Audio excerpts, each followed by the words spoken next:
బంగారం వెండి అమ్మకాలలో తరతరాల నమ్మకానికి నాణ్యతకు పెట్టింది పేరు శ్రీ ధనలక్ష్మి జ్యువెలరీ. శ్రీ దాడిశెట్టి నరసయ్య గారి ఆశయాలే పునాదిగా వారి మనవడు దాడిశెట్టి నరసయ్య సన్ ఆఫ్ విష్ణు చక్రంచే తుడిలో మొట్టమొదటి BAS hall mark mega AC showroom ప్రారంభం. అందమైన చేత అందుబాటు ధరలు అందరూ మెచ్చే అందరికీ నచ్చే ఎన్నో వెరైటీలతో మీకు ఆహ్వానం పలుకుతోంది Shri Dhanalakshmi jewellery, main road Tuni. నమస్తే, నేను Chandana. Welcome to my media news.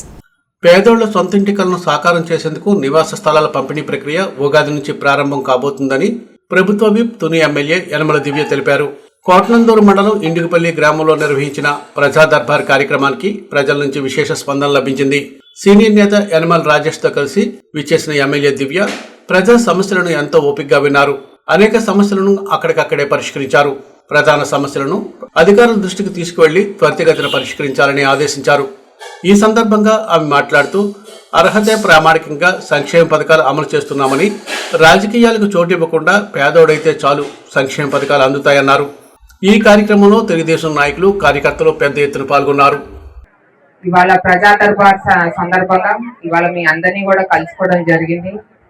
ఇంతమంది ఆడోళ్ళు ఇవాళ రావడము చాలా సంతోషం నాకు, మీ అందరినీ చూసినందుకు. ఈవేళ అలాగే ప్రజా దర్బార్లో మీ అందరి సమస్యలు తెలుసుకొని ఒకవేళ వెంటనే పరిష్కరించవలసిందిగా కూడా నేను ఆల్రెడీ MRO గారు కూడా చెప్పాను. నా దగ్గర ఒక రెవెన్యూ సమస్య ఒకటి వచ్చింది.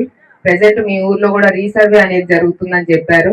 ఈ సమస్య మీ ఒకవేళ మీ సమస్య ఈ రీసర్వేలో కనుక తీరిపోతే చాలా సంతోషం. ఒకవేళ తీరకపోతే కూడా నాకు ఫాలో అప్ చేయమని కూడా నేను చెప్పాను వారికి.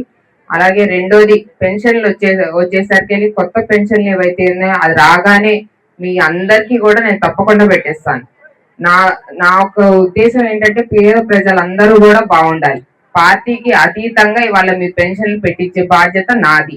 కొత్త పెన్షన్ రిలీజ్ కాగానే ప్రతి ఒక్క పెన్షన్ మీ అందరికి తీసుకోవడం జరిగింది. వారందరికీ కూడా తప్పకుండా మీరు అర్హులైతే తప్పకుండా పెట్టిస్తాము. అలాగే మీ ఊరికి ఇంత ముందు వచ్చినప్పుడు నాకు రామరాజ్ ఆయకట్టు గురించి చెప్పారు. దానికి నేను ఆల్రెడీ 19 లక్షలు గ్రాంట్ చేసి ఉన్నాను, శాంక్షన్ చేసి ఉన్నాను. ఆ పనులు కూడా త్వరలో చేపడతాము. రైతుకు ఎటువంటి ఇబ్బంది కలగకుండా రైతుకు న్యాయం చేసే బాధ్యత నాది. కాబట్టి ఆ రామరాజ్ ఆయకట్టు కూడా మన హయాంలోనే పూర్తవుతుంది. తప్పకుండా మీ అందరికీ కూడా మంచి చేసే ప్రభుత్వం ఈ కూటమి ప్రభుత్వం. ఇలాగా మనం కూటమి ప్రభుత్వం ఏర్పడ్డ దగ్గర నుంచి కూడా ఎన్నో మంచి కార్యక్రమాలు చేసుకుంటూ వచ్చాం.